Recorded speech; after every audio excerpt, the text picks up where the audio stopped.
Bonjour, mesdames, messieurs, et bienvenue à votre bulletin Info-Témis du 28 mars 2023. Ici Francis Prudhomme, journaliste à TV Témis. Et il me fait plaisir d'être avec vous pour vous informer de l'actualité témiscamienne. Cette semaine à Info-Témis, analyse du budget provincial en compagnie de Jean-François Trahan, planificateur financier chez Vision Finance, et Charles Lavergne, président de la Chambre de commerce Témisaccord. La propriétaire de la résidence Belle Humeur de Lorrainville, Myriane Gagné, lance un cri du cœur à la population témiscamienne afin d'amasser des fonds. La MRC de Témiscamingue donne un appui financier à plusieurs projets du milieu via le Fonds Région et Ruralité. La place célèbre son 4e anniversaire. Entrevue sur l'industrie du vapotage avec Valérie Galland, porte-parole provinciale de la Coalition des droits des vapoteurs du Québec, et bien d'autres nouvelles. Le 21 mars dernier, le ministre des Finances du Québec, Éric Girard, a déposé le budget provincial. Un budget dont un des principaux faits saillants est une baisse d'impôts. Afin de bien comprendre les grandes lignes de ce budget, TV Témis reçoit en studio Jean-François Trahan, planificateur financier chez Vision Finance, et Charles Lavergne, président de la Chambre de commerce Témisaccord. Donc, le budget provincial qui a été présenté par le ministre des Finances, Éric Girard, le 21 mars dernier à Québec. Parmi les faits saillants, le gouvernement qui va de l'avant avec des baisses d'impôts. Je suis avec Jean-François Trahan, planificateur financier chez Vision Finance. Jean-François, quelle est ton analyse sommaire de ce budget-là? Bien, mon analyse sommaire, puis vraiment mon opinion là-dessus, c'est que c'est vraiment un budget médiatique. OK. Tu sais, il y a beaucoup de petites choses. Puis oui, c'est des mesures que le gouvernement dit, oui, c'est pour aider les gens à mieux arriver.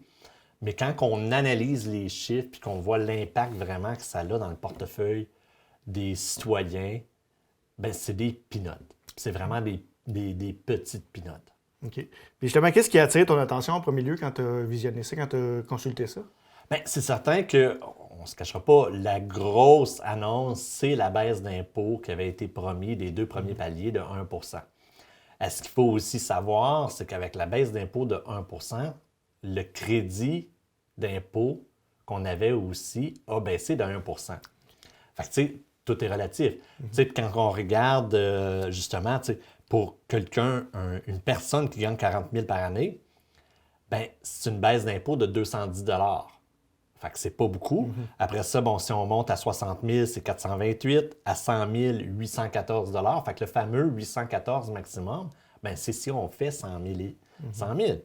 Après ça, bien, si on est un couple, bien, si on est un couple, puis les deux, on gagne le même salaire de 40 000, bien, c'est une économie d'impôt de 56 Après ça, bien, si on est à 60 000, les deux, 256. Fait que, tu sais, c'est pas des gros montants.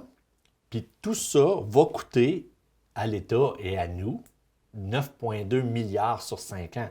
Fait que, tu sais, c'est énormément d'argent pour très peu pour le consommateur moyen et le citoyen moyen. Fait que, tu sais, ça paraît gros, mais en bout de ligne, ça ne nous aide pas à faire l'épicerie et à arriver un peu plus. Parce qu'on s'entend, là, si on est un couple, on a 56 de plus par année. Et c'est peut-être 2 bouteilles de vin à sac pour se concilier du fait qu'on n'a pas plus d'argent. Mais, tu sais, puis après ça, l'autre chose, bien, l'autre partie qui a été modifiée, c'est le crédit de solidarité-là. Mais le crédit de solidarité, encore là, c'est un montant maximal. Si on est au maximum du crédit, c'est 78 de plus par année pour aider à la hausse du loyer. OK. Fait que, tu sais, c'est vraiment pas beaucoup. OK. Puis justement, comment tu interprètes ça, ces baisses d'impôts-là? C'est vraiment une bonne chose ou finalement pour les citoyens ou finalement, comme tu dis, c'est un peu un petit coup de pied, un coup d'épée dans l'eau? Bien, c'est un coup d'épée, oui, dans l'eau, principalement, parce que pour les montants que ça donne plus, c'est certain que oui, tu sais, c'est le fun d'avoir 210 pièces de plus par année, mais ces montants-là, tu sais, d'un côté, on a les écoles qui sont en mauvaise posture et qui n'ont jamais été en aussi mauvaise posture, malgré, il faut quand même donner à la CAQ ce qui leur revient, ils ont fait des investissements historiques dans les 5 dernières années. Il n'y a jamais eu autant d'argent qui a été investi dans les écoles pour les ramener en ordre. Mais malheureusement, c'est même pas assez. Le statut des écoles, on avait 59 des écoles qui étaient en mauvaise posture. Maintenant, on est rendu à 61. Le but de la CAQ, c'était de l'emmener à 50, mais malheureusement, malgré tous les sommes d'argent qui sont mis sur ce projet-là, ben, on n'y arrive pas. Il faut quand même dire qu'une des très grosses problématiques, c'est qu'on ne se cachera pas, les travaux dans les écoles peuvent être faits de fin juin à fin août. Ouais. Fait que c'est pas un grand laps de temps. Puis c'est toutes les écoles au Québec. Puis les contracteurs, ben où est-ce qu'ils sont souvent occupés? C'est l'été. Fait que, il y a beaucoup de projets, des fois, que oui, le financement est là, mais malheureusement, il n'y a pas de contracteurs pour faire les travaux. Fait que ça, c'est une réalité aussi. Mais pour les citoyens moyens, effectivement, là, c'est pas un budget qui va vraiment vous faciliter la vie. OK. Puis justement, quel aspect positif pour une région comme nous, en Abitibi-Témiscamingue, tu vois qui sont en lien avec ce budget-là, Jean-François? En fait, les aspects positifs, là, je vais regarder mes notes parce Oui. que. Mais tu sais, il y a 1,4 milliard qui a été. Qui va être distribué pour les prospérités des régions. Fait que certaines de ces sommes-là vont être investies dans le bioalimentaire. Fait que au Témiscamingue, c'est quelque chose qui va nous toucher. Puis j'espère que des sommes qui vont venir justement se rendre jusque-là pour aider ce secteur d'activité-là. Puis l'autre secteur que je crois qui va nous aider aussi, c'est tout le secteur touristique. Fait que c'est des argents qui vont pouvoir servir à développer l'offre touristique pour les régions pour attirer justement plus de Québécois ou de gens à l'international à venir dans les régions. Fait que, tu sais, ça, c'est des sommes que je crois que pour les régions, oui, c'est positif là-dessus.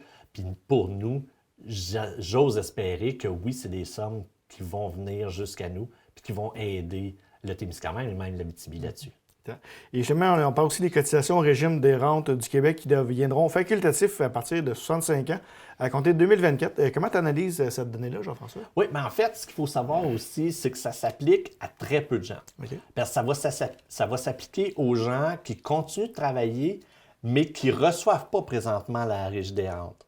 Fait que, tu sais, puis oui, ça va aider parce que là, les gens étaient pénalisés à cause des calculs que la Régie des rentes faisait. Fait que oui, c'est un facteur qui va venir peut-être encourager certains gens à continuer à travailler. Parce que là, le fait que s'ils ne recevaient pas la Régie des rentes, ils se pénalisaient un peu, puis même ceux qui travaillaient, ils étaient un peu pénalisés de continuer à travailler après 65 ans.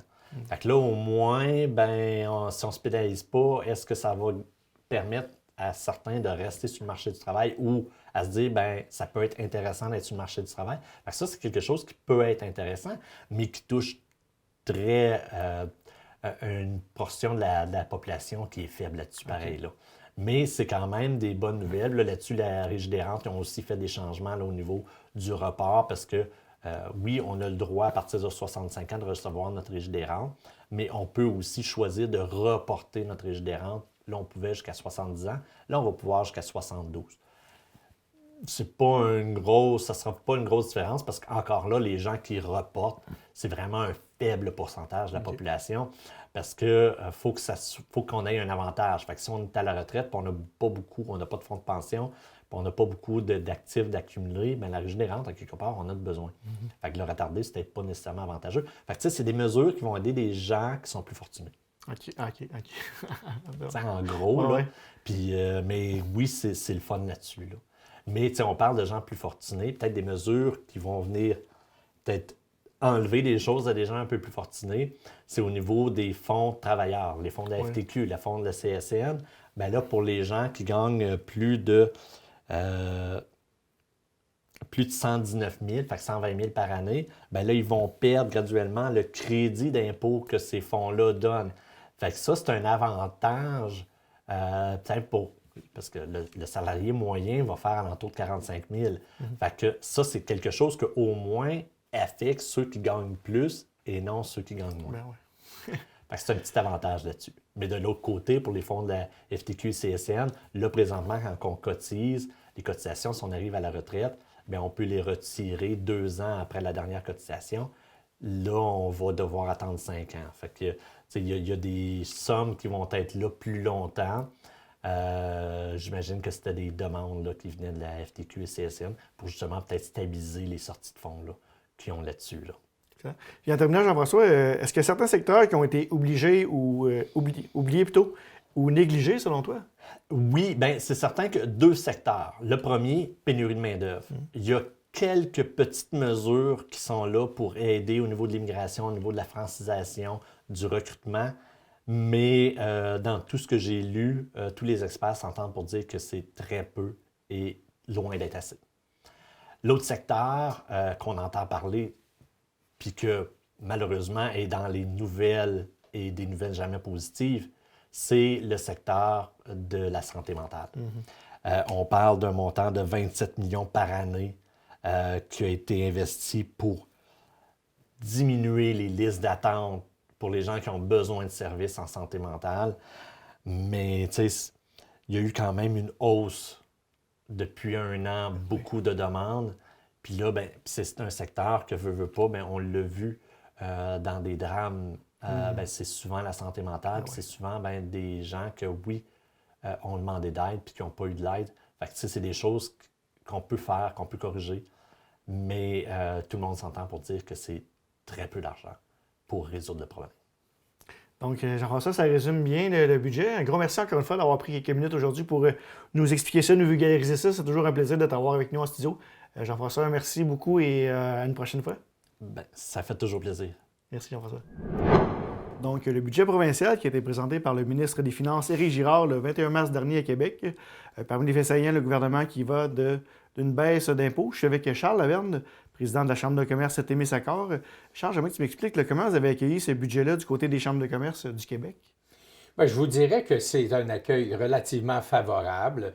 Ce qu'on constate, c'est qu'on a un gouvernement qui est enclin d'être attentif, entre autres, à la bonne gestion de son budget, des finances publiques, et aussi un gouvernement qu'on pense qui est assez favorable face au secteur des affaires de façon générale. Évidemment, il y a des éléments pour lesquels on est un petit peu plus favorable et d'autres pour lesquels on est peut-être un peu moins favorable. Je vous dirais que, bien sûr, on espère tout le temps dans un budget que le gouvernement en fasse plus, bien sûr. Et puis l'Abitibi-Témiscamingue ne fait pas exception parce qu'on a, comme région éloignée, on a des besoins qui sont particuliers. Est-ce qu'on est satisfait dans l'ensemble, justement, Charles, ou au contraire, on est un petit peu déçu? C'est quoi la réaction là, générale? Bien, il y a des éléments. Je vous donne un exemple, la fiscalité des particuliers. Je ne sais pas s'il y avait un si grand appétit que ça pour une baisse d'impôts pour le particulier. Bien sûr, je suis moi-même un particulier, tout en étant en affaires. C'est sûr que là, ils remplissent une promesse électorale. Évidemment, on ne peut pas leur reprocher d'honorer leur promesse, mais en même temps, peut-être que les entreprises qui, eux aussi, souffrent du problème d'inflation, d'approvisionnement, de pénurie de main-d'œuvre, peut-être qu'eux auraient peut-être souhaité un peu d'allègement sur le plan fiscal, notamment. Excellent. Justement, pour une région comme nous, en Abitibi-Témiscamingue, quels sont les aspects positifs qui ressortent de ce budget-là, selon toi, Charles? Bien, effectivement, il y a un des éléments que je retiens en particulier, puis c'est permettre une plus grande fluidité par rapport au marché du travail. Je m'explique. Un des éléments qu'on y retrouve, c'est une plus grande des mesures au niveau des personnes qui sont sur le marché du travail et qui ont 65 ans et plus. Donc, essentiellement, on va permettre aux gens de cesser de cotiser à la Régie des rentes à partir du moment où ils travaillent. Parce qu'avant ça, bien, ils recueillaient ou ils étaient bénéficiaires ou prestataires de la Régie des rentes du Québec, retournaient sur le marché du travail pour répondre à un besoin de main-d'œuvre et en même temps, ils cotisaient. Donc, il y avait un peu un non-sens. Bien sûr, leur prestation de l'année plus tard était bonifiée, mais en même temps, c'est un peu un genre de problème structurel. On semble avoir adressé ce type de problème structurel-là, mais Dieu sait qu'il y en a encore beaucoup à réaliser. Fait que ça, c'est un des éléments que je vois comme étant très positif. On parle aussi d'investissement dans le développement régional, dans le développement des secteurs du bioalimentaire, forestier, touristique, culturel. Ces 4 éléments-là que je viens de nommer, bien sûr, ce sont tous des éléments qui nous touchent plus particulièrement ici au Témiscamingue. Le bioalimentaire, on le sait, le forestier, évidemment, touristique et culturel. Mais en même temps, c'est sûr qu'il faut s'assurer qu'on tire la couverte assez fort de notre côté parce que parfois, il y a des joueurs au Québec qui, eux, ils ont un levier ou plus important que nous, on peut en avoir. Tu sais, on a une petite population, on n'est pas particulièrement, on pèse pas lourd dans l'équation. Donc, le défi, entre autres, c'est d'interpeller notre député, Daniel Bernard, pour s'assurer qu'il tire la couverte de notre côté. Fait que ça, c'est un autre des éléments positifs pour nous, mais jusqu'à hauteur de combien, évidemment. Il y aurait le logement. Je vous dirais que si on parle d'un élément moins positif, je pense qu'ils sont allés plutôt timidement. Je pense qu'on a besoin d'un chantier important du logement au Québec, le logement abordable. Ouais. Et c'est parce qu'en même temps, encore une fois, en raison du fait qu'on est une région éloignée et qu'on a aussi un Abitibi, qui est notre voisin du Nord, en pleine effervescence, les coûts liés à la construction, aux matériaux, à la disponibilité de la main-d'œuvre sont beaucoup plus élevés qu'ils ne peuvent l'être dans n'importe quelle région du Québec. Donc, quelque part, je pense qu'on a besoin d'une assistance particulière par rapport à ce secteur d'activité-là. Pas de logement. On ne peut pas, je ne sais pas combien j'ai vu passer de messages au cours des derniers mois, de la dernière année, des gens qui recherchent de l'hébergement pour des employés qu'ils ont recrutés. Je pense au réseau de la santé, puis je pense à des entreprises, notamment ici même à Notre-Dame-du-Nord, Témisco, qui doivent se battre et même construire pour être capable d'accueillir des nouveaux travailleurs. Puis ça, c'est un frein énorme, si on peut dire, à notre développement économique au Témiscamingue. C'est très bien dit, Charles. Justement, est-ce qu'il y a des mesures supplémentaires qui auraient dû être mises en place, selon toi, là, pour le développement régional? Bien, écoutez, on sait qu'on pourrait probablement avoir plein d'exemples. Je ne les ai pas à l'esprit, là. Et justement, Charles, est-ce que, selon toi, le gouvernement en fait assez là, pour aider les entreprises et les PME du Québec? Bien, écoutez, on se tourne toujours vers les gouvernements. En même temps, bien sûr, autant les incitatifs fiscaux que les programmes gouvernementaux jouent un rôle important. Et c'est sûr qu'on souhaiterait toujours qu'ils en fassent toujours plus. Mais venant d'une école d'entrepreneurs, je me dis tout le temps, je pense c'était Kennedy qui disait ne pensez pas à qu'est-ce que le gouvernement peut faire pour vous, mais qu'est-ce que vous pouvez faire pour votre communauté. Je pense que c'est une question d'équilibre. Fait que, bien sûr, on accueillerait toutes les nouvelles mesures favorablement, mais en même temps, bien, on opère dans un univers, dans un monde international qui est global. Je pense que les contraintes auxquelles on fait face se ressemblent pas mal d'une région à l'autre. Fait que, ça, il s'agit... Il y a un peu de gros bon sens qu'on a besoin d'avoir dans tout ça. Là. Okay. On a également annoncé là, un congé fiscal pour les grands projets d'investissement. Ouais. Comment s'est interprétée cette mesure-là là, du côté des chambres de commerce? Bien, c'est sûr que là, on est... je pense qu'on parle d'un autre ordre que ce qui touche le Témiscamingue particulièrement. Tu sais, on parle d'être compétitif à l'échelle canadienne, à l'échelle nord-américaine, à l'échelle mondiale pour l'attraction des grands investissements. Je ne pense pas que c'est notre stratégie ici, nous, à part peut-être le projet d'infrastructure puis d'hydroélectricité du côté de Témiscamingue. On pourrait parler de ce type d'investissement-là, mais je ne crois pas que ça cadre dans ce qui était dans l'esprit, finalement, du ministre au moment où il a fait ça. Fait que je te dirais que je pense que c'est assez marginal comme impact direct pour nous. OK, parfait. En terminant, Charles, est-ce qu'il y a certains secteurs là, qui ont été oubliés ou négligés, selon toi? Je pense qu'ils ont quand même ratissé assez large de ce côté-là. On a déjà parlé de la fiscalité des entreprises, on parle des places en garderie, on parle des logements. C'est sûr qu'il faut... Je vous dirais qu'on a des gouvernements qui sont de plus en plus sensibles aux réalités des régions quand même. Du moins, ils l'intègrent dans leur discours puis ils essayent de parsemer ça un peu. On pourrait dire peut-être que, je vous dirais, d'utiliser le remboursement de la dette pour financer justement les projets ou du moins les baisses d'impôts. Ça pourrait être discutable, mais de façon générale, je pense qu'on s'en va dans la bonne direction. Excellent. Charles Laverne, président de la Chambre de commerce de Témiscamingue, un gros merci d'avoir pris quelques minutes avec nous aujourd'hui, c'est bien apprécié. Ça me fait plaisir. Merci, Charles. Merci. Toujours en lien avec le dépôt du budget, la conférence des préfets de l'Abitibi-Témiscamingue a également réagi via communiqué. Celle-ci estime que le budget présenté par le ministre des Finances semble bien en ligne avec de nombreuses priorités de la région, mais les membres demeurent en quête d'engagements plus formels dans plusieurs dossiers. Le plan budgétaire 2023-2024 inclut effectivement plusieurs éléments qui touchent directement les priorités régionales de l'Abitibi-Témiscamingue. Il semble a priori que la région pourra bénéficier de l'exercice financier à venir, notamment en matière de développement économique, de régionalisation de l'immigration, de régionalisation en éducation supérieure et d'habitation. Les membres de la CEPAT demeurent cependant en appétit devant l'absence de mesures concrètes pour les villes et les municipalités qui subissent également les contre-coups de l'inflation. La CEPAT se range derrière les unions municipales FQM et UMQ qui revendiquent qu'une attention très particulière soit portée à la hausse substantielle du coût des opérations municipales dans la plupart de leurs responsabilités. En ce deuxième mandat du gouvernement Legault, qui s'inscrit en continuité avec le précédent, nous avions de grandes attentes devant la présentation de ce budget.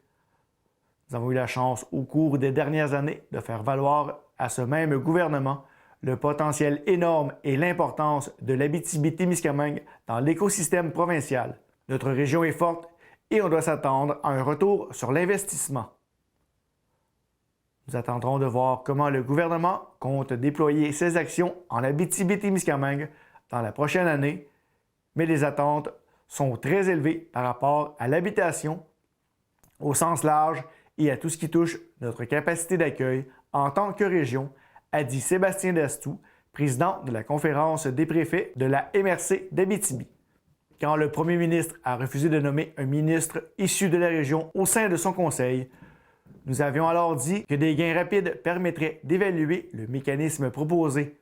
Nous devrons absolument sentir que ce budget et les actions qui en découleront permettront à la région d'avoir les moyens de ses ambitions et nous devrons sentir que nous allons dans la bonne direction, a enchaîné Jacqueline Bégin, vice-président de la conférence des préfets de la MRC d'Abitibi-Ouest.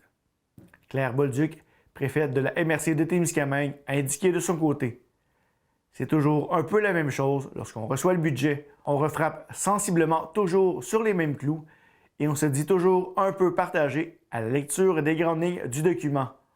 On reconnaît les efforts du gouvernement pour répondre à certains enjeux prioritaires comme le logement à l'échelle nationale, mais d'un autre côté, on souhaiterait toujours obtenir plus et avoir des garanties supplémentaires par rapport à nos réalités régionales et territoriales.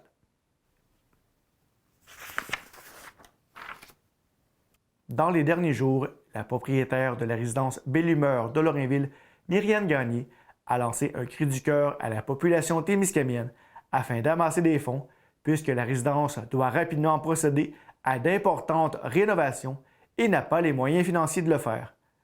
C'est pourquoi elle sollicite la générosité des Témiscamiens. De plus, Janelle Fleury, dont la mère habite à la résidence Belle-Humeur, témoigne de l'importance de garder la résidence ouverte. Donc, je suis avec Myriane Gagné, propriétaire de la résidence Belle-Humeur de Lorrainville. Vous avez organisé présentement une campagne de socio-financement de ce qu'on appelle un GoFundMe pour vous aider à la survie de la résidence. Myriane, j'aimerais que tu commences par nous expliquer un peu le fonctionnement de la résidence. Comment ça fonctionne ici? C'est une résidence privée, que les gens ils payent un loyer un peu. Comment ça fonctionne? Oui, ils payent un loyer, puis nous, on offre les services. Donc, on fait l'entretien ménager. Okay. On fait les 3 repas par jour et une présence 24 heures sur 24 aussi pour distribution de médicaments. Mon Dieu, quoi d'autre? Buanderie, j'imagine, ces choses-là? Oui. On les aide un peu avec le ménage, ces choses-là? Oui. OK. Et puis, en fond, toi, la résidence ici est ouverte depuis combien d'années, la résidence Belle-Humeur, Myriane? La résidence Belle-Humeur, ça date de au-dessus de 25 ans, je te dirais. Le 25e, il a été fêté il y a 2 ou 3 ans. OK. Et puis toi, tu es propriétaire ici depuis quand? Ça fait 10 ans. Là. Ah oui, déjà, direct, propriétaire. Et puis, justement, expliquer un peu, tu as lancé un cri du cœur dernièrement sur les réseaux sociaux là, en disant que la résidence était sur le point de fermer. Peut-être nous expliquer qu'est-ce qui a mené à cette situation-là, selon toi, Myriane? Ben, je te dirais que la crise de la COVID nous a beaucoup affectés. OK. Les gens nous ont dit on ne veut plus aller dans les résidences. On a eu de la misère à louer nos loyers. Moi aussi, j'ai un haut et le haut est difficile à louer. Là. Je te dirais que présentement, il n'est pas loué. Puis on cherche justement des solutions. Voir si on pourrait pas le louer pour des travailleurs ou je sais pas. Tu sais, peut-être autre chose parce que franchement, ça nous met dans la misère. Oui, un revenu de moins, ça paraît là, sur le ton Ça, hypothèque. ouais. OK. Puis justement, est-ce que c'est un problème qui est récent ou ça fait déjà plusieurs années là, que c'est un peu plus difficile, justement, là, Oui, c'est ça. financièrement? Depuis 2020, là, OK. je te dirais que ça nous fait des factures qui en retard, pas payées, à cause justement que nos chambres se louent plus comme avant. OK. Là, on parle de combien de résidents qui sont ici là, en ce moment ou qui pourraient, capacité de combien de personnes qui habitent ici? 14 appartements. OK, quand même. Ouais. C'est quand même une Et grosse c'est ça. résidence. J'en ai 4 au deuxième. OK. Présentement, il y en a 3 de libres au deuxième. Là. C'est un gros coup dur et depuis plusieurs mois. Là. C'est ça. OK. Et puis, ben là, tu parlais justement que la maison elle a besoin de beaucoup de rénovation. Peut-être nous expliquer un peu Aussi. ce que tu aimerais faire comme rénovation ici, Myriam? La toiture est due, je te dirais, depuis une couple d'années là, qu'on me dit qu'il faudrait refaire la toiture. C'est des sommes faramineuses parce qu'on est considéré, comment on dit, entreprise? Là? Oui, privé. OK. Non, mais c'est entreprise, Ok, là, ok, c'est ok, pas c'est- personnel. ok, tu ouais, sais, je comprends ce que tu veux dire, les ouais. frais de couverture, je pense qu'on m'a dit autour de 35 à 40 000 là, Ok. tu sais, c'est pas comme un particulier. Oui, écoute. Fait que c'est ça. OK, ça. Puis est-ce qu'il y a justement d'autres Des rénovations que t'aimerais fenêtres, faire? des Ouais. fenêtres dans les appartements, tu sais, des planchers. Notre chaise élévatrice, si elle serait belle, puis neuve, puis rassurante, peut-être que ça aiderait les gens à vouloir aller rester au deuxième aussi. Oui, puis c'est ça, c'est dispendieux. C'est des choses qu'on peut pas se permettre de payer. Dans le fond, Myriam, je pense qu'il y a beaucoup de rénovations qui restent à faire aussi. On parlait, je pense, de la chaise élévatrice, entre autres. Là. Oui, ma chaise élévatrice, c'est autour de 10 000 je crois bien. Là. OK, quand même. C'est une grosse somme. Ouais. On l'a pas. On a eu beaucoup de bris dans les 10 dernières années, je te dirais, que j'ai remplacé beaucoup de choses. OK. Donc, c'est ça. On est toujours à la scène à tous les mois, puis on peut pas faire plus. Non, c'est ça, on peut pas. On veut que ça reste en vie, mais c'est Ça, ça. on a besoin d'un petit coup de main. Ouais. Justement, Myriam, là, il y a des gens qui vont écouter ce reportage-là à la maison. Là. Quel message tu lancerais aux gens là, qui vont écouter ce reportage-là, qui disent Ah, je me demande, je devrais-tu faire un don, est-ce que je devrais donner? Quel message tu pourrais leur dire à ces gens-là qui vont. Mon Dieu, ben, moi, je fais ça pour les personnes âgées, pour qu'il y ait une place sécuritaire quand ils sont plus aptes à rester chez eux nécessairement. Et aussi, j'ai entendu dire que les gens pensent qu'on n'a pas beaucoup de services ici, qu'on offre juste un repas par jour. Ce n'est pas vrai. Ben non. On offre les 3 repas par jour, une surveillance 24 heures sur 24. Puis on est des femmes de cœur qui aiment beaucoup les gens. Puis c'est ça. Je veux juste que ça reste ouvert. Tu sais, je veux que ça reste ouvert pour eux autres. Au pire, qu'il y ait quelqu'un qui me fasse un offre d'achat, s'il a les moyens, je sais pas. Mais que les choses y bougent puis que quelque chose se passe parce que pour moi, c'est rendu trop. Là. Je peux plus continuer. Tu sais. Ouais. Je t'appelle la MRC et la municipalité de Lorrainville là, qui ont manifesté, qui voulaient vous aider, vous appuyer dans cette beau démarche. J'imagine que ça fait quand même un appui qui est apprécié de votre part. Oui, puis en même temps, oui, ils disent qu'ils sont là, mais en même temps, ils me disent qu'ils ne peuvent pas faire grand-chose pour m'aider. Donc, c'est ça. Ça, je m'y attendais aussi, donc c'est pour ça que moi, j'ai fait appel à la population, en espérant que ça change les choses, ça aide. et que ça aide, oui. Là, Myriam, justement, on parle d'un GoFundMe. Où est-ce qu'on peut se trouver ce lien-là? Comment on peut faire pour donner les gens qui voudraient donner, là, faire des dons? Oh mon Dieu, il se trouve sur Facebook. OK. Oui. Donc, on le trouve facilement sur Facebook, le GoFundMe pour résidence Belle-Humeur de Lorrainville. Ah oui, je le partage chaque jour sur mon compte Myriam Gagné, et c'est public, donc On peut c'est chercher. facilement trouvable. OK, sur Internet. Myriam, ça fait le tour, donc je te remercie. Je te souhaite la meilleure des chances pour la suite des choses, mon ami. Merci Myriam. Peut-être je vais commencer par te présenter ton implication ici à la maison Résidence Belle-Humeur. Oui, mon nom, c'est Janelle Fleury. Je suis la fille de Rose Jolette, qui est résidente ici depuis 3 ans. Je pense que, Janelle, tu voulais témoigner un peu de l'importance de cette maison-là, un peu là, de l'aider à la garder en vie ici à Lorrainville. Oui, parce que ma mère, en décembre, elle est allée à l'hôpital. Puis, le 18 janvier dernier, elle a quitté l'hôpital, mais avec un diagnostic de cancer. Elle devait être placée, sauf si, chez elle, il y avait une possibilité de rester avec elle 24 heures sur 24. Donc, on a fait la demande à Myriam. Et Myriam, avec sa grande générosité, elle a accepté automatiquement de bien vouloir faire en sorte que ma mère ait toujours une présence, Constance. À la résidence avec elle 24 heures sur 24, on est toujours avec elle parce qu'elle a des possibilités de tomber, des chutes et elle a besoin d'assistance. Simplement pour s'habiller, ça fait que c'est important que la résidence reste là. Ainsi, elle est chez elle avec sa sœur qui est résidente également ici, puis avec sa famille. Là. C'est une famille, dans le fond, là, ici, la résidence. Je pense justement c'est ce qu'on aime aussi, c'est le côté familial, chaleureux d'ici. Là, c'est un peu ça que les gens aiment d'habiter ici, Janelle? Oui, parce que c'est chaleureux. Les personnes qui y travaillent s'inquiètent et vont voir les personnes chez elles s'ils vont moins bien. Ça rapproche. C'est ça, c'est familial. Oui. Je pense que justement, puis, on est bien traité ici, on est bien situé, puis je pense que c'est des choses comme ça qui font que les gens sont heureux ici. Oui, parce que les personnes âgées ont tout à portée de main ici. Tout est proche. Ici même, à l'occasion, le prêtre va venir. Pour eux, c'est important. C'est toutes des choses comme ça. Ils peuvent célébrer, ils ont des activités. Ils reçoivent des personnes qui viennent chanter pour eux. C'est bien. Oui. Je te remercie beaucoup de ton témoignage. On va souhaiter la meilleure des chances là, pour la suite des choses à la résidence Bellemare. Oui, merci beaucoup. Parce que ma mère, elle veut vraiment finir ses jours ici. Merci. Merci.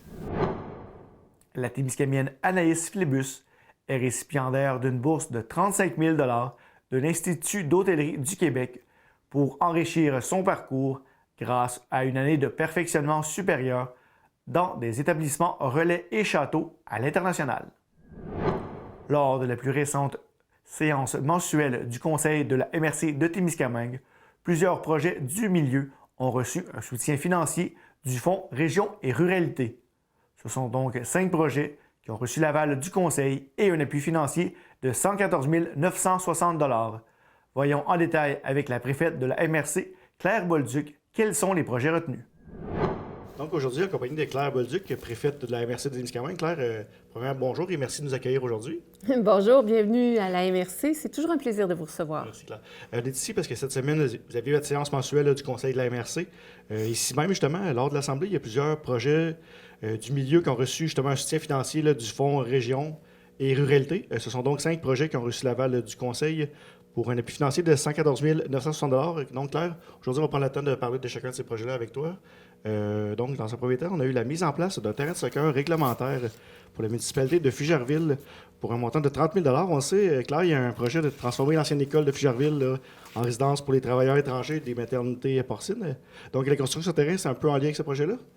Tout à fait. Mais avant de parler du projet, je vais parler du Fonds Région Ruralité. C'est le fonds de développement dont dispose la MRC.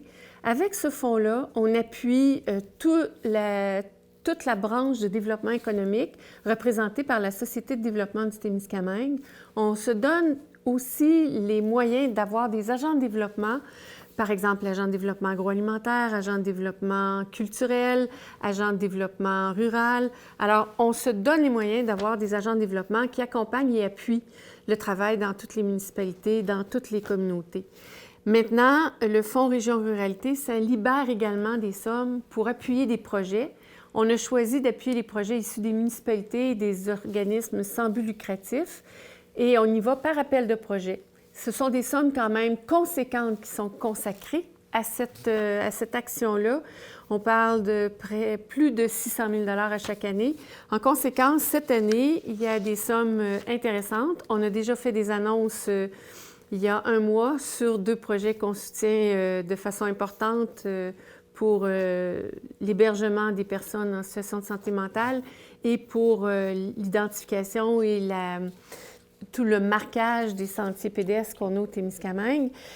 Cette fois-ci, on avait une dizaine de projets qui étaient soumis au Fonds Région Ruralité et on en a approuvé 5, mais pas parce que les autres n'étaient pas bons ou pas reçus, c'est qu'on leur a demandé des précisions supplémentaires. Le comité d'analyse de ces projets-là a soulevé des questions et demande aux promoteurs d'apporter les réponses pour compléter le dossier, pour permettre une évaluation équitable et complète. Mais les 5 projets qui ont été acceptés, qui étaient soumis, Fugerville en fait partie, Et ce qu'on a consenti pour Fugerville, c'est un terrain de soccer réglementaire. Évidemment, les travailleurs qui viennent s'installer à Fugerville en lien avec l'entreprise Limel sont souvent des travailleurs issus de l'immigration. Et en plus, c'est un sport qu'ils apprécient beaucoup, le soccer, le foot, comme on dit dans leur pays, mais c'est le soccer. Ça permet à ces gens-là d'avoir une infrastructure pour pratiquer l'activité, mais ça permet aussi à toute la population de Fugerville de fraterniser avec ces gens-là en pratiquant une activité qui est intéressante pour tout le monde, le soccer. Alors, c'est un très beau projet de plus de 60 000 que met en place la municipalité et on les accompagne pour 30 000 Excellent. Donc, une très bonne nouvelle de ce côté-là. Oui. Un autre projet qui a été retenu, selon celui de la réfection de la côte sud sur la route de l'île qui donne accès au lac par la municipalité de Duhamel-Ouest. C'est un montant de 14 160 qui était alloué à ce projet-là.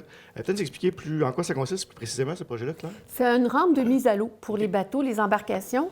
C'est une rampe de mise à l'eau qui existe déjà, qui est désuète et qui est à quelques égards dangereuse. Alors, la municipalité, consciente que les gens vont toujours, ont identifié cet endroit-là comme endroit facilitant pour la mise à l'eau, elle va assurer la réfection de cette rampe de mise à l'eau-là pour les embarcations. On a demandé à la municipalité aussi dans le projet de faire une identification appropriée pour signaler la nécessité de laver les embarcations si elles se promènent entre deux plans d'eau pour éviter la contamination et que les lacs soient contaminés par des espèces envahissantes.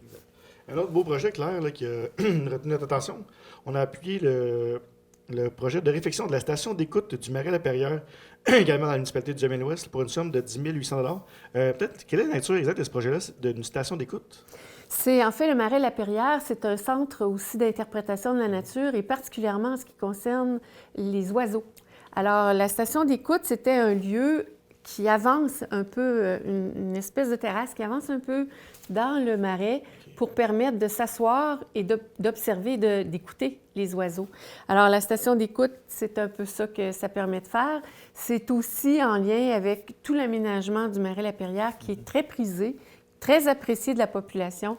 Alors, pour permettre de bonifier cet endroit-là, de rendre très agréable ce genre de lieu-là avec une infrastructure améliorée, on a accordé le budget demandé par la municipalité du Duhamel-Ouest. Ça, comme tu dis, c'est un très bel endroit. C'est un petit sentier qui est facile, accessible, facile d'accès. Et puis, je pense qu'il y a beaucoup de gens qui, vu que c'est une petite boucle, peut-être ça répond à un besoin de la population qui ne veut pas faire une grande marche en forêt. Je pense que c'est une belle initiative de ce côté-là. Bien, c'est une petite forêt urbaine, un petit marécage urbain. C'est un endroit calme, c'est relativement calme. C'est comme tu le mentionnais, Francis, c'est très accessible. Puis c'est un endroit où tu peux te promener en famille. Des tout petits enfants n'auront pas de difficulté à se promener là. Et même des personnes qui ont une mobilité moins agile. Je ne parlerai pas de mobilité réduite, mais des gens qui ont une mobilité moins agile peuvent facilement circuler au Marais-Lapierre. Oui, donc, faire un petit aparté, mon ancienne vie, tu sais, j'ai travaillé beaucoup avec les personnes déficiences intellectuelles et les enfants. Donc, justement, c'est un endroit qui était facile d'accès, qui est une belle activité à faire au Témiscamingue. Tout à fait. Tout à fait. C'est un très bel endroit. Ouais, donc, le mois est passé. Un autre très beau projet, sur papier, selon moi, celui de la création d'un espace multisport dans la municipalité de Nédélec, qui s'est vu octroyer une aide de 30 000 Claire, peut-être nous parler un peu plus en détail de ce projet-là? Bien, la municipalité de Nédélec sont très actifs actuellement, très actifs, et ils disposent d'un espace patinoire, terrain de balle, mais ils vont améliorer l'expérience pour les utilisateurs par une surface. Ils vont créer vraiment un espace, une surface multisport, par exemple, pour pratiquer le ballon-ballet, pour pratiquer d'autres types d'activités comme le tennis ou des sports de cette nature-là. Mais c'est une autre surface qui est créée pour augmenter la capacité d'utilisation du terrain. Ce qui est très intéressant, on est dans les politiques familiales, on est dans les politiques des aînés, on est dans la population active. Alors, toutes les initiatives, il y en a plusieurs qui ont été mises en place depuis 1 an. On en voit beaucoup. Le centre d'entraînement à Moffett, les différentes initiatives dans les parcs, dans les sentiers de marche, Marais-Lapierre, on a aujourd'hui Fugerville et Nédélec. C'est intéressant, ça permet, et ce qu'on sait, ce que nous disent les spécialistes de l'activité physique, c'est c'est pas parce que tu augmentes le nombre de lieux que tu vas diviser les utilisateurs. Au contraire, plus il y a de lieux, plus il y aura d'utilisateurs, plus les gens vont vouloir découvrir un endroit et l'autre, plus les gens vont pratiquer de l'activité sportive. Alors, ces initiatives-là, on est très heureux de les soutenir. Les municipalités sont créatives, sont inventives, elles sont soucieuses du bien-être de leur population et d'avoir des milieux de vie de qualité. Parfait. Oui. Allez-y. C'est bien dit, Claire, je suis d'accord avec toi là-dessus à 100 Oui. Finalement, un autre beau projet, la Ville de Belle-Terre qui obtient 30 000 pour la construction d'une scène permanente pour le Music Fest qu'on connaît là-bas. Il y a sûrement d'autres événements qui s'ajouteront avec une nouvelle scène. Donc, puis c'est un événement qui est très apprécié des festivaliers en région, le Music Fest. Donc, c'était un peu dans ce sens-là qu'on a décidé de les appuyer. Bien, la demande, c'était pour la scène permanente, spécifiquement pour le Music Fest, pour le Festival de musique de la Ville de Belle-Terre.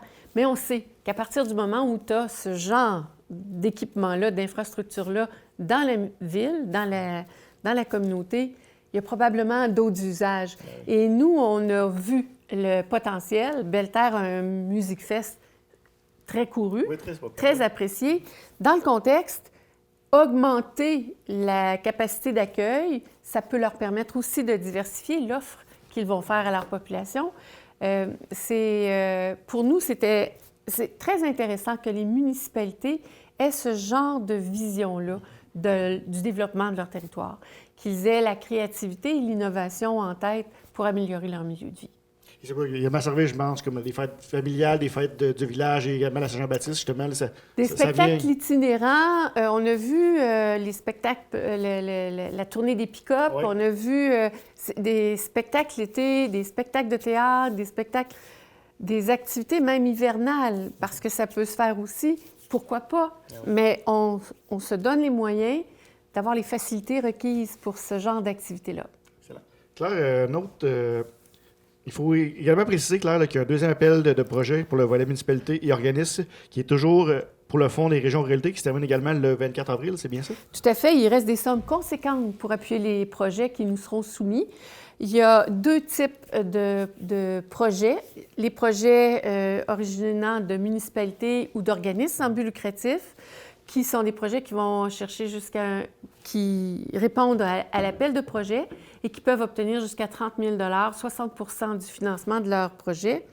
Et on a en continu les projets de territoire, les projets qui ont un impact sur l'ensemble de la communauté témiscamienne, qui offrent par exemple un service à l'ensemble de la population ou qui déploient quelque chose qui va se traduire dans plusieurs municipalités. Ces projets-là sont reçus en continu et à ce moment-là, il n'y a pas de maximum de 30 000 qui s'applique. Et je le répète, pour appuyer les projets, les initiatives, il reste des sommes conséquentes. Alors, on vous invite, les municipalités, les organismes sans but lucratif, à présenter vos projets. Je mentionne que les projets ne doivent pas être déposés pour couvrir la mission de base d'un organisme. Donc, on n'est pas dans la récurrence, on n'est pas dans le maintien de l'organisme en vie, on est dans les développements, on est dans les innovations, on est dans l'ajout, mais pas dans la mission de base. Et on est tout de même très attentif. Quand on adopte les projets qui nous sont proposés par le comité, on est tout de même aussi très attentif à l'équité partout sur le territoire.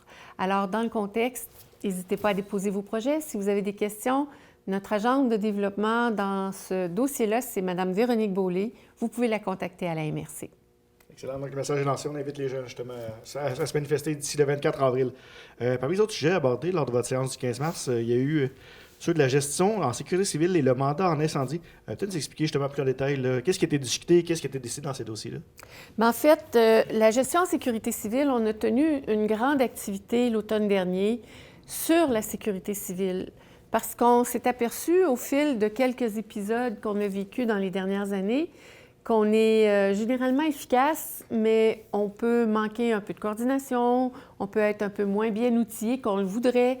Alors, on avait tenu une grande assemblée, ce qu'on appelle un grand GAM, et de cette assemblée-là est ressortie la nécessité de se doter d'une capacité d'agir en matière de sécurité civile. Alors, on a sondé les municipalités. Est-ce que vous souhaitez qu'on fasse une intervention de territoire alors à hauteur de Témiscamingue, ou est-ce que vous souhaitez qu'on fasse une intervention par secteur géographique, nord, sud, est, ouest, nord, sud, est, centre? Et ce qui en est ressorti, c'est ex aequo. Les municipalités, à part égale, souhaitent une réflexion territoriale ou une réflexion géographique. Alors, face à ça, on s'est dit, bien, la meilleure façon de trancher, ce sera de documenter. Qu'est-ce qui devrait se faire? Qu'est-ce qui serait des avantages d'agir sur le plan territorial? Qu'est-ce qui serait des avantages d'agir en fonction des secteurs géographiques? Et de pouvoir comparer les avantages, les inconvénients, les pour et les contre, puis de pouvoir en discuter avec les municipalités pour voir comment on agira. Mon ressenti, c'est que les gens vont arriver avec, en voyant les pour et les contre, on veut toujours le meilleur des deux mondes. On va se dire que c'est bien d'avoir une réflexion territoriale et une capacité d'action géographique. J'ai un peu l'impression qu'on peut se diriger vers ça, mais ça nous prend les arguments qui vont dire, bien, sur le plan géographique, voici les avantages, voici ce que ça donne, voici pourquoi ce serait intéressant. Sur le plan territorial, voici les avantages, voici ce que ça nous donne, voici ce qui serait intéressant. Et ça nous permettra vraiment d'analyser concrètement. On s'était donné l'année pour faire un exercice en sécurité civile, alors on est dans cet exercice-là actuellement. Pour la deuxième question, le schéma de couverture de risque, c'est une obligation que le gouvernement a signifié à l'ensemble des territoires de MRC. Il y a déjà là-dessus plusieurs années, plus de 12 ans. C'est des schémas de couverture de risque qui permettent aux municipalités de dire « voici ce qu'on couvre en matière de sécurité incendie, voici comment on le fait ». Dans le premier schéma de couverture de risque, c'était le gouvernement qui avait dicté au MRC « voici ce que j'attends de vous ». Alors, les MRC regardaient avec leur capacité d'agir comment ils pouvaient le faire. Dans le deuxième schéma, le gouvernement avait constaté que c'était impossible de dire « vous faites ça » parce que ça peut bien faire dans les grandes villes, mais ça ne convient pas du tout dans les territoires ruraux.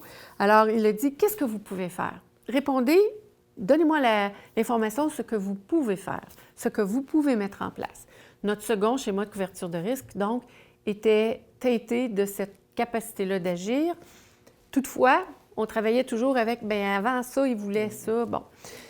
Là, on est dans le troisième schéma de couverture de risque et on regarde vraiment comment ça a évolué, comment on s'organise. Il y a des enjeux actuellement. Il y a des enjeux de recrutement de pompiers volontaires, il y a des enjeux de réorganisation des services incendies, il y a des enjeux de désuétude d'équipement, par exemple. Ça coûte une fortune et en même temps, comme territoire, on doit réfléchir, il faut absolument qu'on soit organisé pour faire face aux épisodes d'incendie auxquels on doit malheureusement faire face. Alors, on revoit notre schéma de couverture incendie, notre schéma de sécurité incendie. On a retenu les services d'un consultant pour nous accompagner dans ce type de travail-là, parce que ça demande quand même une connaissance assez aiguisée des services incendies, mais pas juste pompiers, puis pas juste intervention. Il faut avoir une réflexion de prévention, il faut avoir une réflexion d'organisation et d'efficacité, il faut avoir une réflexion de recrutement, de coûts aussi, parce que ce sont les citoyens qui payent pour ces services-là. Alors, on se fait accompagner dans l'exercice pour ça. Mais c'est un des gros mandats de l'année. Sécurité civile et sécurité incendie, ce sont des priorités qui ont été identifiées. Ce sont des gros mandats qu'on s'est donnés. On va de l'avant là-dedans. Excellent. Claire, finalement, il y a un gros changement également à la tête de la commission culturelle, alors que Édith Laperrière remplace maintenant Réal Couture comme présidente. La commission culturelle, dans un premier temps, elle prend le temps de signer la grande contribution de Réal Couture pour la culture au Témiscamingue. Absolument. Monsieur Couture a signifié il y a déjà quelques mois qu'il allait quitter la présidence de la commission culturelle et en conséquence, on remercie infiniment Réal Couture pour tout le travail qui a été fait au cours des... Moi, je suis ici depuis 43 ans et il a toujours été associé au développement de la culture. Alors, merci beaucoup, Réal Couture, pour le legs inestimable que vous laissez à plusieurs générations de Témiscamiens et Témiscamiennes en matière culturelle. Votre départ, ça laisse un grand vide, mais Mme Édith Laperrière, qui a été nommée comme présidente de la commission culturelle, est également une femme d'action, une femme capable de mobiliser les gens autour des actions de la Commission culturelle. Alors, on est très heureux de sa nomination. La Commission culturelle nous en avait fait la recommandation. Le Conseil a accepté cette recommandation-là et a entériné la décision de la Commission culturelle. Donc, justement, c'est le nouveau mandat d'Édith, justement, ça va faire des belles qualités que tu viens de nommer qui vont faire d'elle une bonne personne pour ce rôle-là, Claire. Exact, tout à fait. Ouais. C'est une artiste en art visuel. C'est une personne qui est impliquée à plusieurs niveaux, notamment au niveau de la salle Augustin Chénier. Ouais. Alors, et oui, c'est une rassembleuse. C'est une personne de peu de mots, mais c'est une rassembleuse et elle a un leadership très positif. Alors, bienvenue, Édith Lapérière, dans vos fonctions de présidente de la Commission culturelle. Excellent. Puis, justement, Claire, on va conclure cette entrevue là-dessus. Donc, Claire, je te remercie beaucoup pour cette belle entrevue aujourd'hui. Continuez votre beau travail et on se donne rendez-vous le mois prochain pour continuer de suivre de près les dossiers qui touchent la population témiscamienne. C'est un rendez-vous et c'est un plaisir de répondre à vos questions. Merci, Claire. Merci beaucoup. Merci, Claire. Possibilités forestières 2023-2028. Le forestier en chef modifie les possibilités annuelles de récolte forestière suivant la création des aires protégées annoncée en juin 2022. Le forestier en chef Louis Pelletier annonce qu'il modifie les possibilités forestières de la période 2023-2028 en vigueur à compter du 1er avril 2023. Cette modification des possibilités annuelles de récolte de bois en forêt publique fait suite à la création par le gouvernement du Québec en juin 2022 de 11 nouvelles aires protégées. 6 de ces 11 territoires sont de nouvelles aires protégées, alors que 5 constituent des agrandissements d'aires protégées existantes. Situées dans les régions de l'Abitibi-Témiscamingue, du Saguenay-Lac-Saint-Jean, des Laurentides, de l'Anaudière, de l'Outaouais et du nord du Québec, ces nouvelles aires protégées couvrent une superficie de 74 400 hectares de forêts publiques sous aménagement. Voici la citation du forestier en chef Louis Pelletier. Lorsque la vocation d'un territoire forestier est modifiée à la suite d'une décision du gouvernement du Québec ou qu'un événement imprévu représente un risque pour la pérennité de la forêt, ma responsabilité est de tenir compte des changements touchant la forêt et de modifier les possibilités forestières lorsque la situation le requiert. Située sur la rue Sainte-Anne, en plein cœur de Ville-Marie, la place se veut un endroit chaleureux où tout le monde est bienvenu les vendredis midi alors qu'un repas est servi pour le dîner. Fondée il y a maintenant 4 ans, les directeurs de la place Mireille Lepage et Robert Lucas tenaient absolument à souligner cet anniversaire. Donc, bonjour, monsieur, madame. Peut-être commencer par vous présenter votre nom ici à la place. Moi, c'est Mireille Lepage. Et ton rôle ici à la place, Mireille? Directrice. Directrice. Monsieur? Moi, c'est Robert Lucas, directeur de la place. Il va peut-être nous rappeler, justement, là, les débuts de la place. Là, comment c'est né au début de la place? Là? D'où est partie l'idée de fonder un endroit comme ici? Bien, la place est née d'un rêve, si vous voulez. Thierry Caron, qui est le pasteur de l'Église Horizon, avec notre cuisinière qui est en chef ici, qui est en arrière, justement, avait ce rêve-là de partir une soupe populaire pour aider la communauté puis des gens dans le besoin. Fait que là, de fil en aiguille, c'est qu'on y rêvait à ça, puis on a commencé à en discuter aux gens dans notre Église. Et puis, tout le monde était d'accord de vouloir faire plus, parce que déjà, on aidait avec les paniers de Noël, on aidait déjà la communauté avec le recrutement d'entraide sociale, où on allait porter une fois par semaine des denrées non périssables. Le projet Retour à l'école, ça fait quoi? Ça fait 12 ans que je suis coordonnatrice aussi. Et puis, on a aidé, comme cette année, 75 enfants ou 78, là. Ma mémoire n'est pas bonne, là. Mais c'est ça. Fait qu'on a quand même aidé beaucoup au niveau de la communauté. Puis aussi, à Noël, les paniers de Noël, les cadeaux de Noël aux enfants. Avec le recrutement d'entraide sociale, on allait aider la communauté. Fait qu'on s'est demandé, en tant que personne, en tant que communauté, est-ce qu'on peut apporter plus? Puis de quelle façon on peut le faire? Fait que c'est de là qu'est né, si vous voulez, ce rêve-là. On en a parlé aux membres de notre Église. Tout le monde a embarqué. Ils étaient vraiment heureux de pouvoir apporter quelque chose de supplémentaire. Et puis, on a fait une levée de fonds. Okay. Puis, dans la journée même, on a dit, regardez, ceux qui croient à la cause puis qui veulent aider, on a besoin d'argent pour partir. C'est comme toute autre chose, hein? On a besoin des sous. Et à notre grande surprise, on a ramassé 11 000 $ pour partir la place ici, pour rénover, pour installer. Et puis, le rêve est devenu réalité. Depuis ce temps-là, oui. Depuis ce temps-là, oui. Puis, apparemment, justement, un peu, Mireille, là, c'est quoi la mission ici de la place? Bien, je vais laisser mon mari en parler un petit peu La plus. mission, c'est d'apporter de l'aide aux gens financièrement, spirituellement, puis aussi ceux qui vivent beaucoup de la solitude. Il s'est créé depuis les 4 dernières années, vu que c'est notre anniversaire de 4 ans. Les gens, ils ont formé une famille. On les voit s'asseoir entre eux-mêmes. Ça jase, ça parle de tout, n'importe quoi. Puis ils ont hâte à leur vendredi. Il y en a, c'est leur seule sortie de la semaine.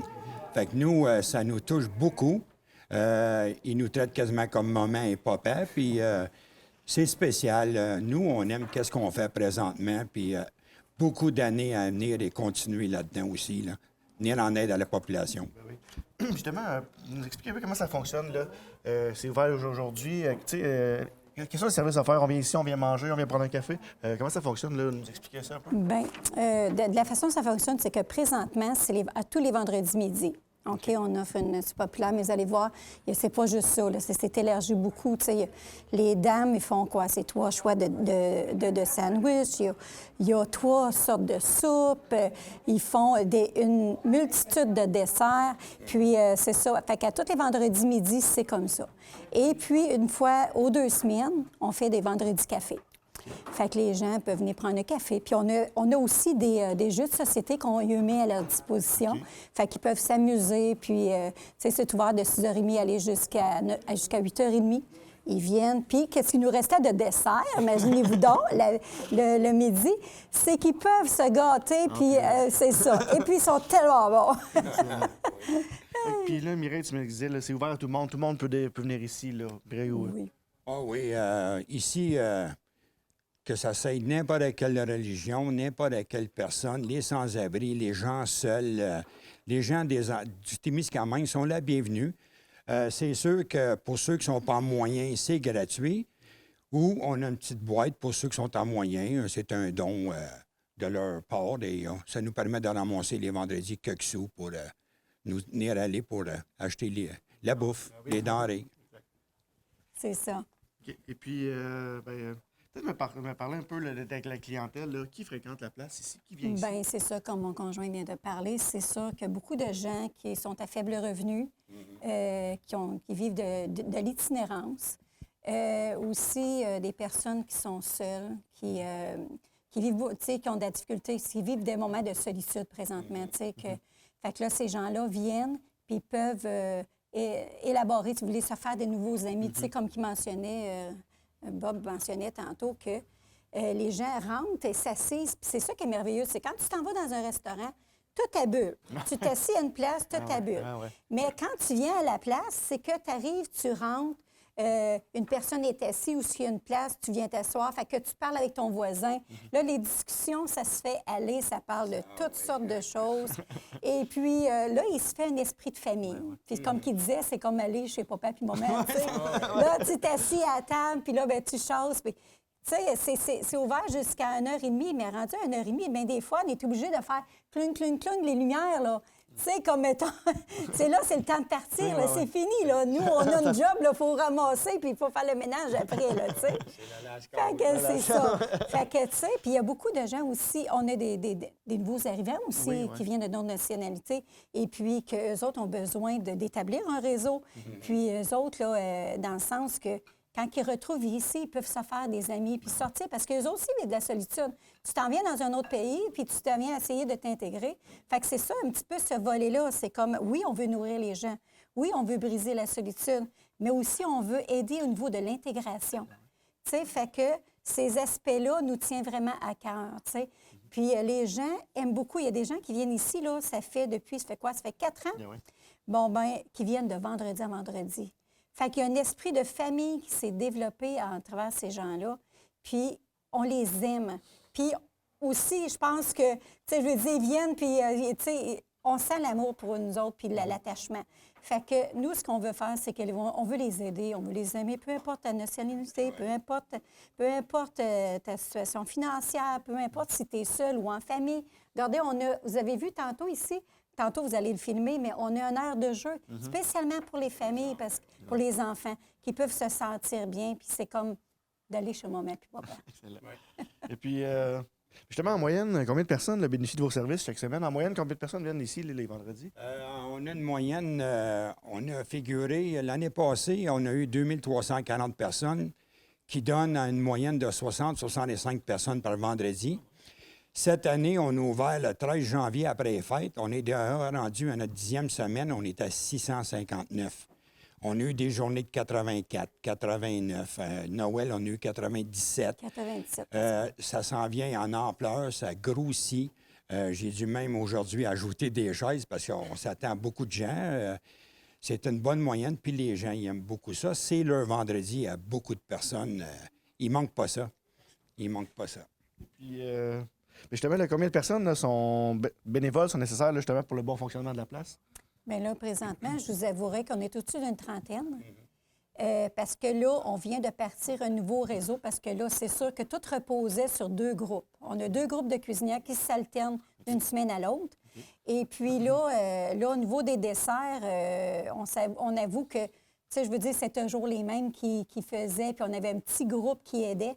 Mais là, on a parti un genre de réseau, si vous voulez, de femmes qui, une fois par mois, vont faire un dessert pour pouvoir... Puis là, on a un bon groupe.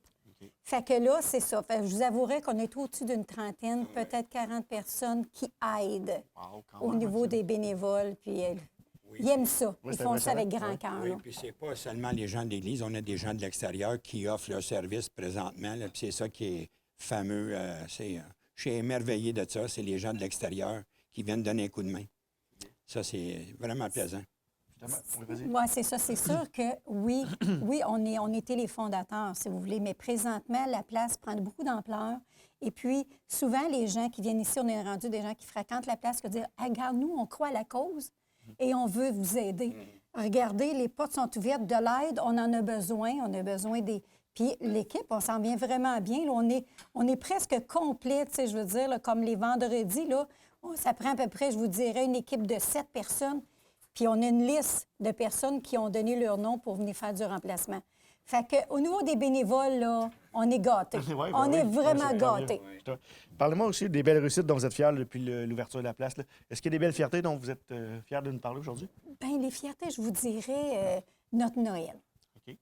Ah, le Noël, là, le Noël est... Puis cette année, là, je vous avouerai, même, je vous dirais, moi, mon Noël de chez nous, ça a été le Noël à la place qui était le plus beau. Oui.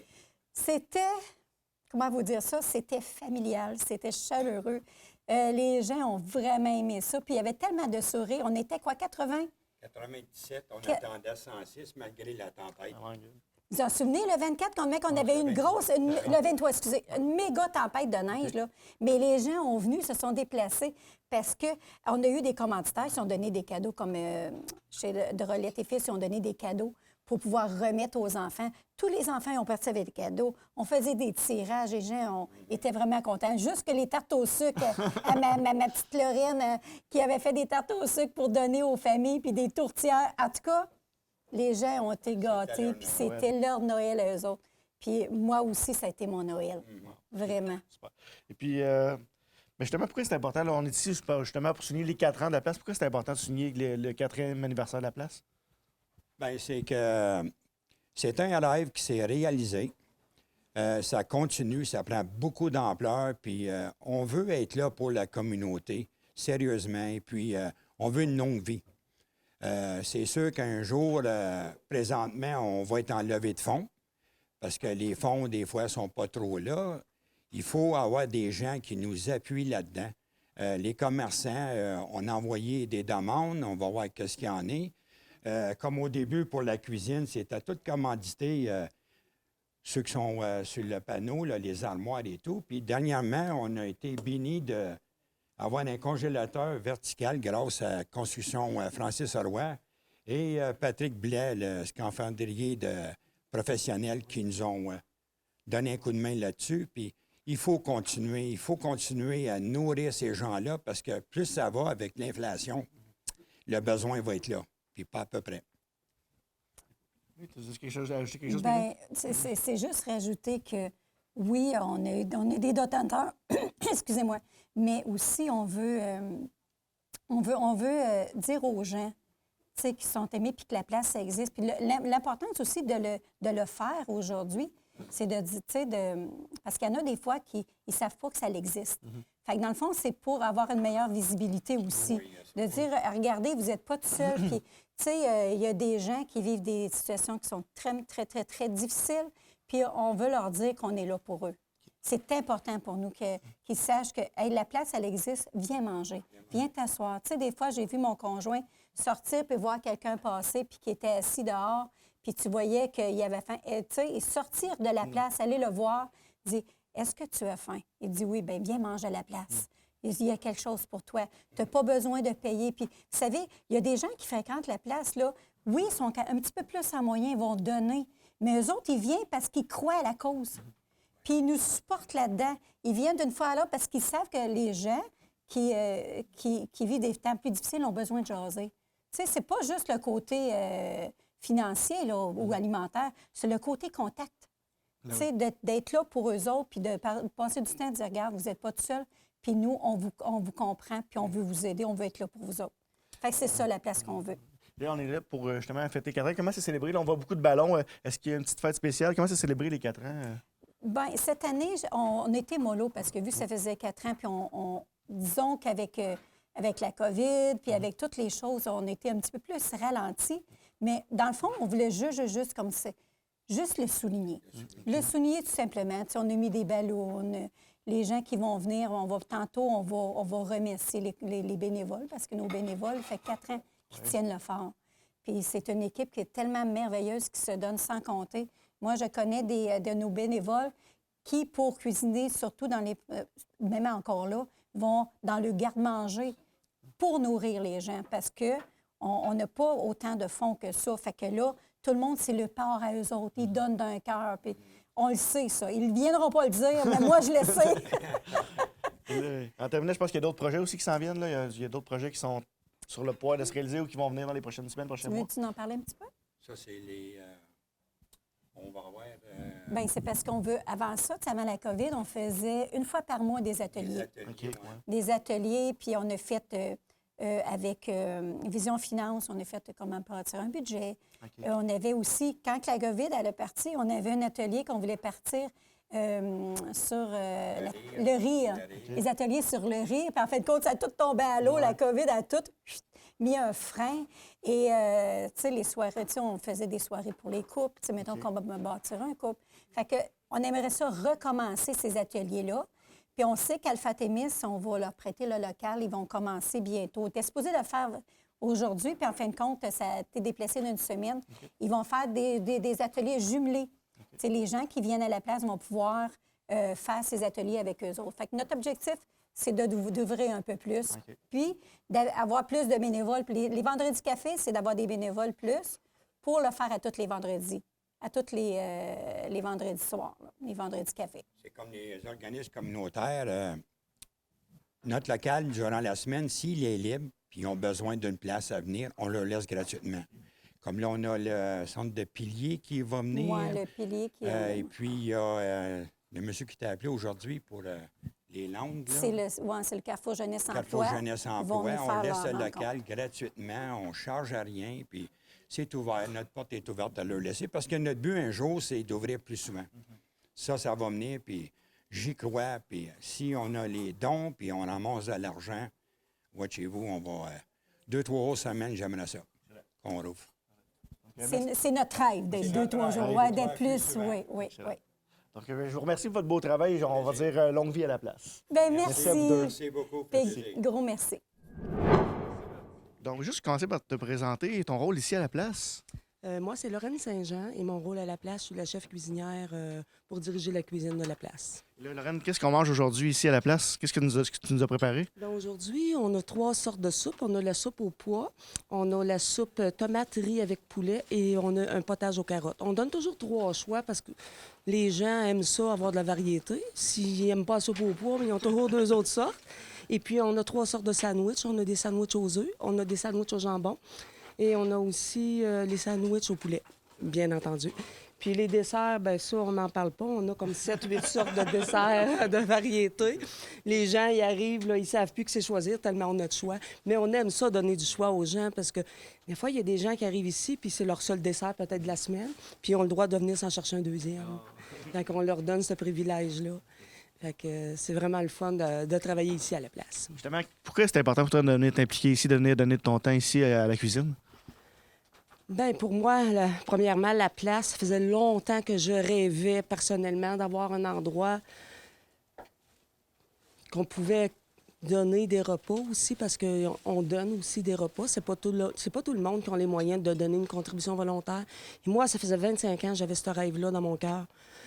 Puis ça s'est réalisé, fait 4 ans, fait que j'étais une partante là, pour travailler ici à la place.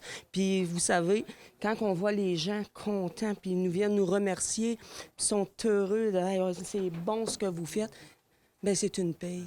Tu sais, être bénévole, c'est la paye qu'on a, c'est le sourire des gens, les remerciements, puis se faire dire hey, c'est bon ce que vous faites. Puis aussi, les gens, qu'on les voit, parce que de temps en temps, j'arrête de travailler ici, je vais faire un petit tour dans la place. Les gens sont contents, ça parle entre eux autres, sont heureux. Juste de voir ça, là, c'est une satisfaction personnelle pour moi. Qu'est-ce que tu aimes le plus de venir de tes vendredis ici? Qu'est-ce que tu aimes quand tu viens justement faire ton chiffre ici là, le vendredi? Qu'est-ce que tu préfères? Bien, ce que je préfère, c'est moi, je sers la soupe, puis on dit tout le temps la sorte de soupe aux gens, puis les gens sont tous contents. J'aime le service que je donne aux gens, c'est le service que je préfère. Ouais. Lorraine, un gros merci. Continue ton beau travail. Merci beaucoup, Lorraine. Bien, merci beaucoup. Merci, Lorraine. Bonne journée. À toi aussi. Québec accorde 50 000 $ à la Société de développement du Témiscamingue pour renforcer son action auprès de la jeunesse.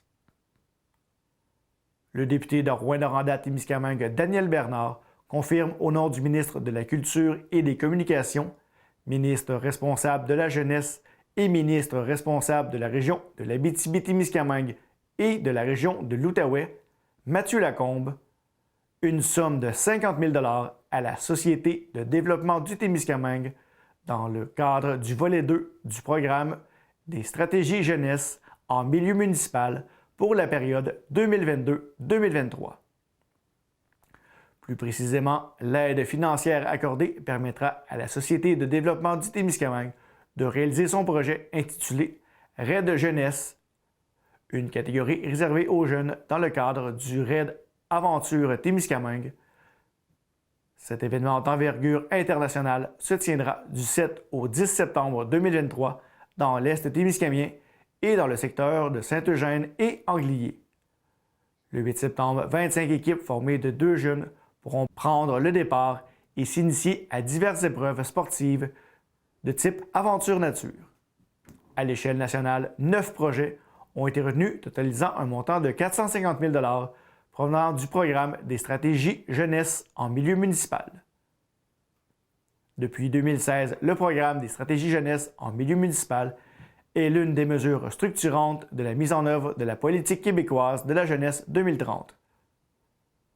Devant l'enthousiasme suscité par le milieu municipal, ce programme a été actualisé dans le plan d'action pour la jeunesse 2021-2024 et il vise à renforcer l'action et l'autonomie locale au moyen de soutien financier offert aux organismes qui souhaitent intervenir par et pour les jeunes et leur territoire. Les instances municipales sont d'alliés importantes de notre gouvernement dans la mise en œuvre de la politique québécoise de la jeunesse 2030, car elles sont à même d'intervenir par et pour avec les jeunes de leur territoire en raison de leur proximité. C'est en quelque sorte la raison d'être du programme qui permet ainsi de donner un levier supplémentaire à des initiatives de qualité à la grandeur du Québec, explique Mathieu Lacombe, ministre de la Culture et des Communications, ministre responsable de la jeunesse et ministre responsable de la région de l'Abitibi-Témiscamingue et de la région de l'Outaouais. Sport, le parcours des Pirates de Ville-Marie a pris fin en finale de la Division Nord alors que les Pirates ont subi l'élimination en 5 matchs contre les Rattlers de Bradford.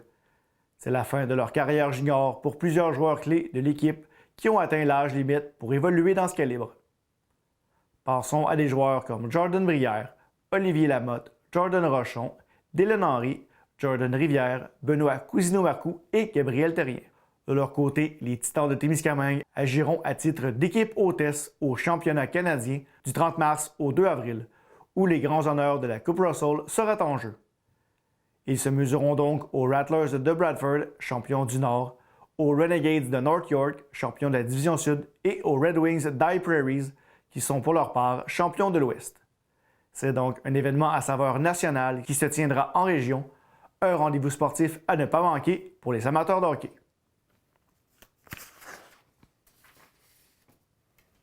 L'industrie du vapotage traverse une crise en ce moment, puisque le gouvernement du Québec songe à interdire les saveurs dans les produits du vapotage.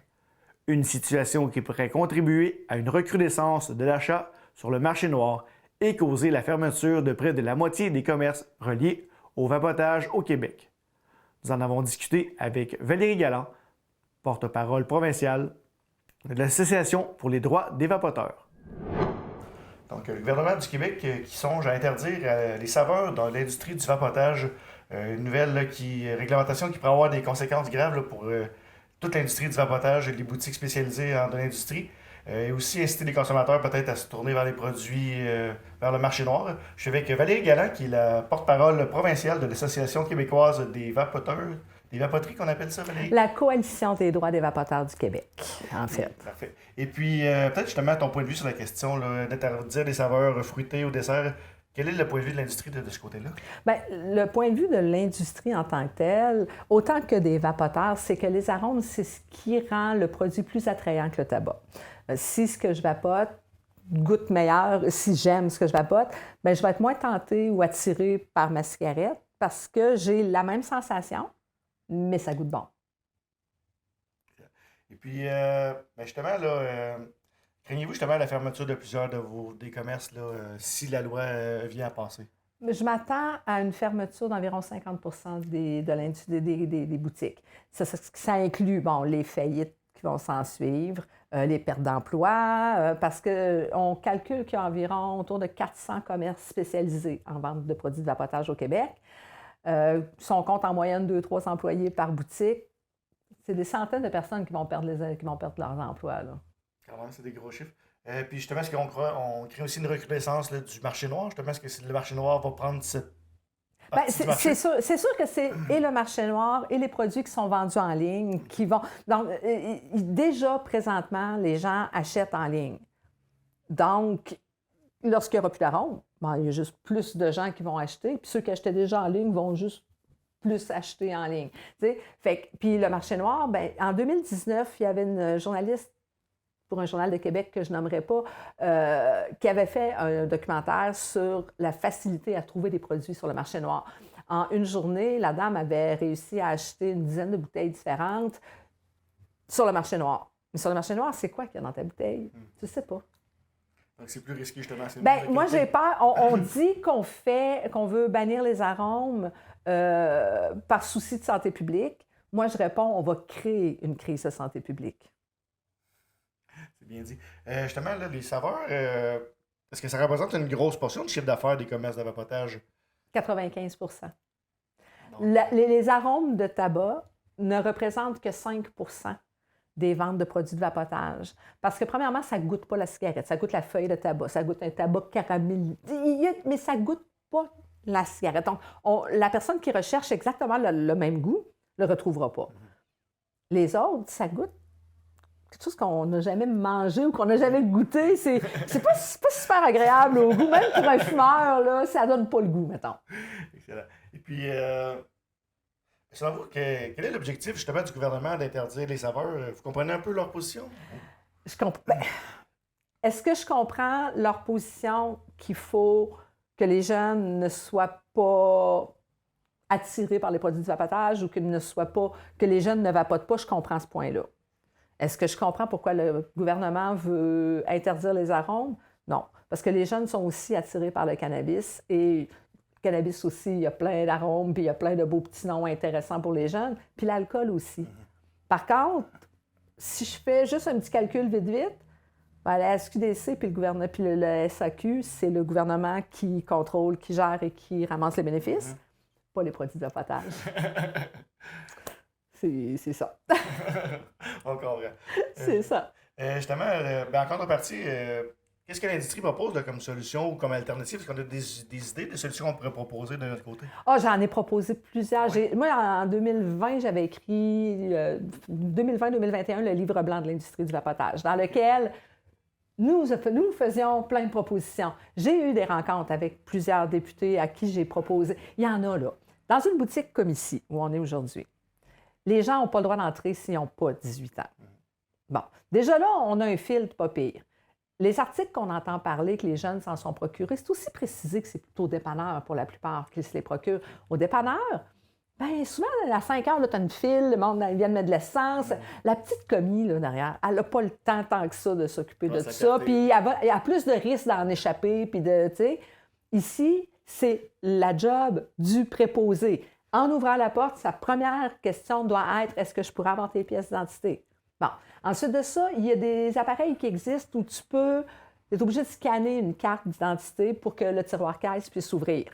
Ça aussi, ça peut être installé dans... Et toute l'industrie est prête à l'acheter, cette machine-là, et à la mettre. Parce que, contrairement à ce qu'on a beau dire, l'industrie ne gagne pas à vendre aux mineurs. Premièrement, ça fait une mauvaise presse, mauvaise réputation, c'est pas bon pour les chiffres. Ensuite de ça, c'est des amendes si on se fait prendre. Ça non plus, c'est pas bon pour les chiffres. Fait que c'est pas à l'avantage de l'industrie indépendante de faire ça. Donc, oui, des pistes de solutions, il y en a, mais la première chose, c'est d'appliquer ce qui est déjà en place. Les amendes de 100 $ si tu te fais prendre à vapoter dans un endroit interdit, il faudra peut-être commencer à en donner. Dans les écoles, dans les salles de bain, des petites amendes comme ça, tu sais.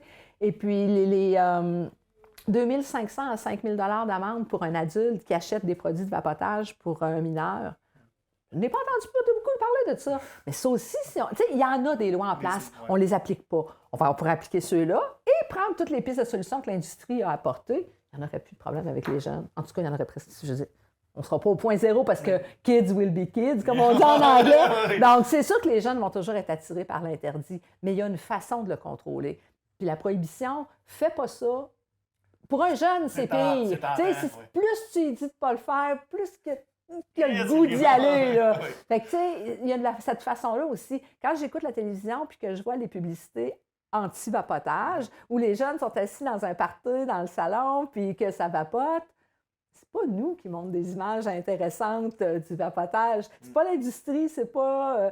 non, c'est le gouvernement qui est en train de démontrer. Donc, à quelque part, il y a une mauvaise gestion du dossier, à mon avis.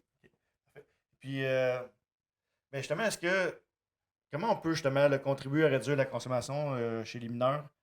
Est-ce qu'il y a une façon de faire justement où l'éducation. À la base, là, c'est quoi vapoter? C'est quoi qu'il y a dans ces produits-là?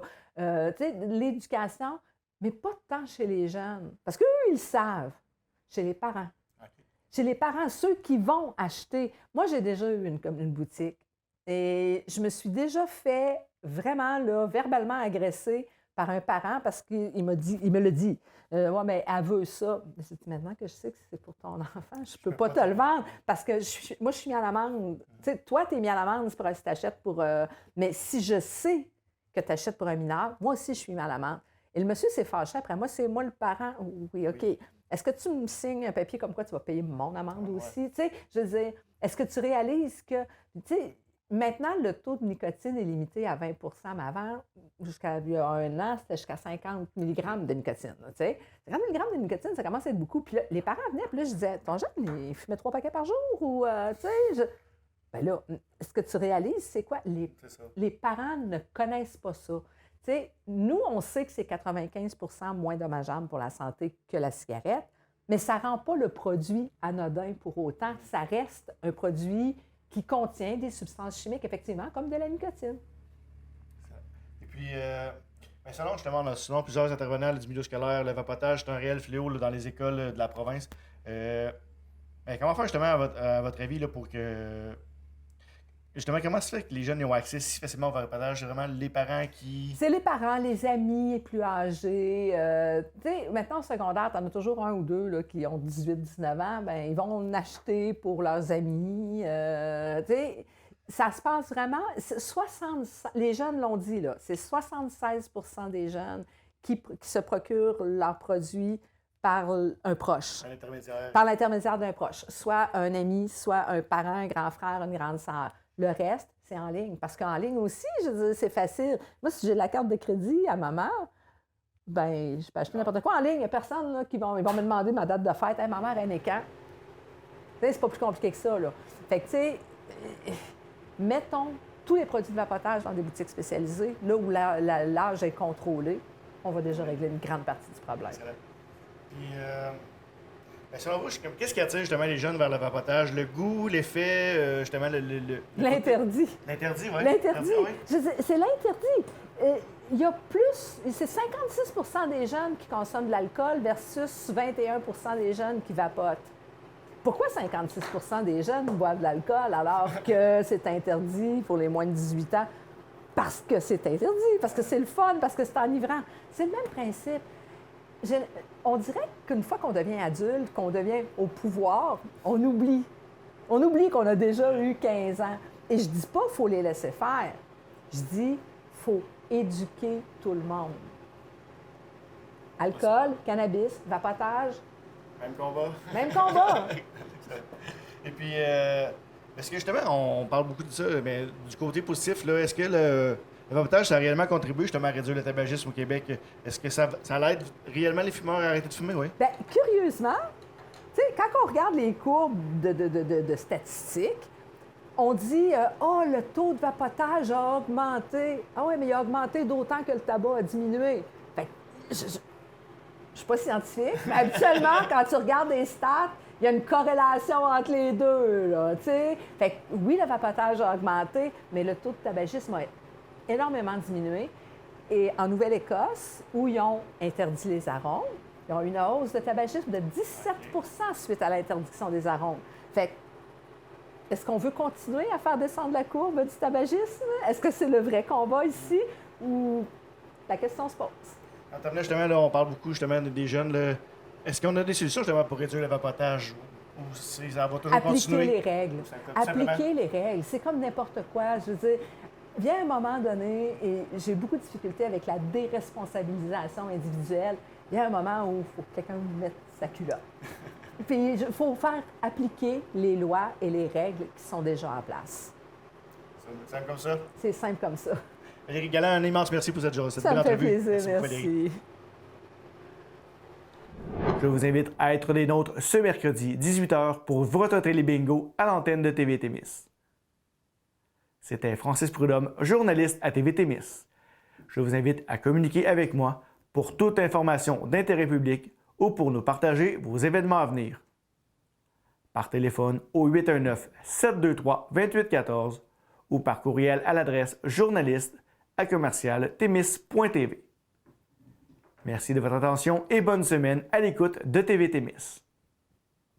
Au plaisir.